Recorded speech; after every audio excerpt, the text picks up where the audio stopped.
இருந்தால் ஏதோ முடிவிருக்கும்.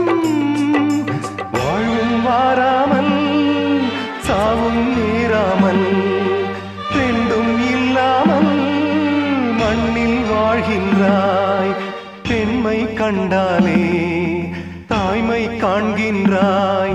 பலர் பூஜை கொண்டாடும் பூவாய் வாழ்கின்றாய். அன்புள்ள மகனே, அழுதது போதும், புன்னகை சிந்து